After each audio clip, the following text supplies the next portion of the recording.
We are going to set up a new game as Amanitore of Nubia. Let's briefly talk about Amanitore. Her main ability is the Tarseti ability, which basically gives you a production boost towards building ranged units, and all ranged units they gain combat experience faster. Also, when you have mines over strategic resources, you get an extra production, and mines over bonuses and luxury resources gives you 2 gold. um yeah, definitely impactful in the early game if you have a lot of mines and iron and stuff. um the production towards ranged units early is actually useful because the unique unit that Nubia has is called the Pitati Archer.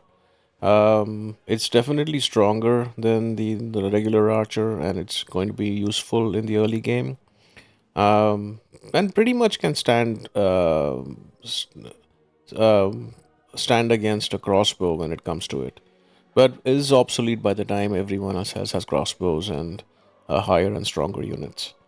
But definitely useful. We can definitely build an early dom kind of a situation or a early war with that unit. It is very very powerful.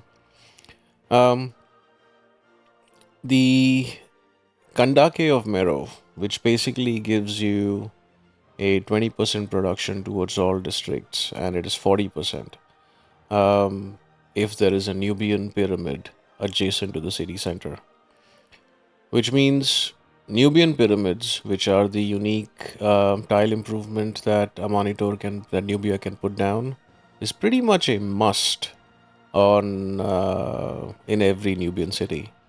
Now, the Nubian pyramid, it can only be built on desert hills or floodplains. And I believe this is desert floodplains. I think that word is missing here, which is important. So that means you should have at least one tile of desert next to a Nubian city settle. And as long as you can manage that, I think we get that 40% district building ability. Um, I think otherwise it's 20%, which is good, but not. It definitely gets great. Definitely gets better when it moves to 40%. The Nubian pyramid itself gives 2 food and 2 faith, which means that as long as you can get to masonry early and put down a Nubian pyramid, um, you should going for a pantheon or going god king is probably not a priority. Um, And yeah, and that's pretty much it. It's actually 3 food and 2 faith if the pyramid is adjacent to the city, which I think we should definitely uh, that definitely should become the case for most of our cities. And importantly, we should plan out situations where a Nubian pyramid is surrounded by districts. Because another ability of the Nubian pyramid is it will give you a +1 bonus for whatever the district is giving you. So a holy site next to it is going to be +1. Yeah. So like your districts around the Nubian pyramid are important, which means a city center, a Nubian pyramid, and then the 5 tiles surrounding the Nubian pyramid need to be some districts. And that sort of planning kind of will come into play.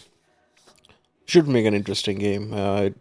Our planning, like districts and how to use the land, is going to be pretty much what decides how well game is going to go, and it should be fun. All right. Game settings. As usual, we'll pick deity. Um, Game speed is standard. Map size, I'm going to keep it as standard. For map type, I'm leaning towards Pangea. Just because if there is early war, it means that we could continue into war and keep going. And I definitely want to keep that option open, and it's easiest done on Pangeas. And in fact, the last game as Pangea was, I believe the Mongolia game was a Pangea game, which really did not turn out anything like how I'd expected it would play out. But let's see, things could be different here. Um, since Nubia is going to be building a lot of ranged units, I do want the option of buying units from barbarian clans, so I'm going to keep that turned on. Um, I'm going to keep Heroes and Legends off. The last game of Scotland we had it on, and it was interesting, but we should. Oh, I'm looking to change things a bit here.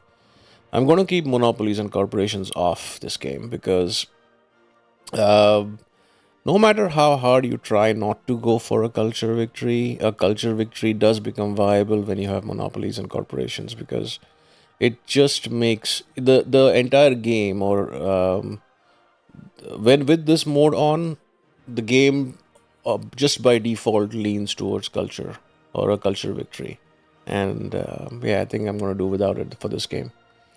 However, I am going to play with secret societies here. um, I haven't really made up my mind yet on which society to pick, but just off the bat, I'm leaning away from Sanguine Pact and from Hermetic Order. So my initial, like, just not knowing anything about the map or whatever or the situation, I think my lean is going to be closer to Owls of Minerva or Void Singers, depending on how the map looks like, and we'll take it from there. As far as map settings, since we are playing Barbarian Clans, I'm dropping the city states down to 6. The disaster intensity can stay as is. I did enjoy the games that I played with sparse resources the past few times, and I'm going to do that now. Um, it will it creates a bit of a challenge. Although I am going to pick legendary start, so at least the capital should be strong, but everything else from that point on should be a decision. Should be a harder decision overall to plan for and planning districts. Sparse resources kind of makes things, yeah, makes things a little interesting. Um, since Nubia has a desert bias and is favored by desert, I think I'm going to choose a hot temperature and arid rainfall just to get a bigger desert map overall. Yeah, that should be fun.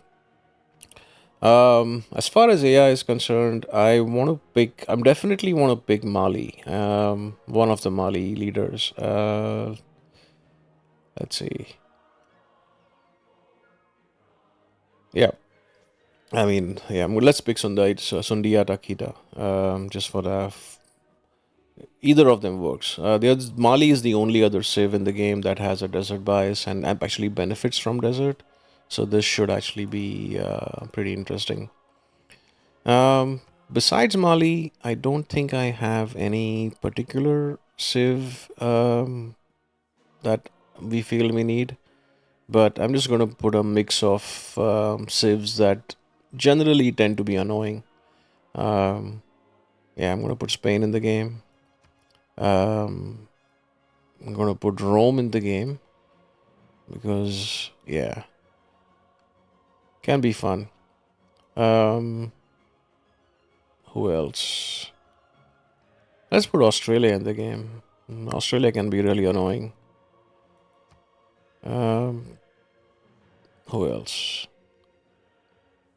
Maybe Basil. Yeah, Basil. Basil should be cool. I want to put Gandhi in the game just because. Yeah, yeah. Gandhi is. It's kind of a wild card. I mean, I've never seen a game where Gandhi has declared a surprise war on anybody. But at the same time, um, yeah, it can be interesting how Gandhi plays. So Gandhi and Byzantium pretty much are going to go faith first. Australia most likely is going to go science first. Spain and Rome are. I think Spain would also go religion first. I think. Yeah, this is a very interesting mix here. It should be fun. And okay, anyone else we want to pick? Oh, let's pick Egypt. Egypt, one of yeah, that's fun. Should be fun. All right, looks like a good setup. Let's see what the map looks like.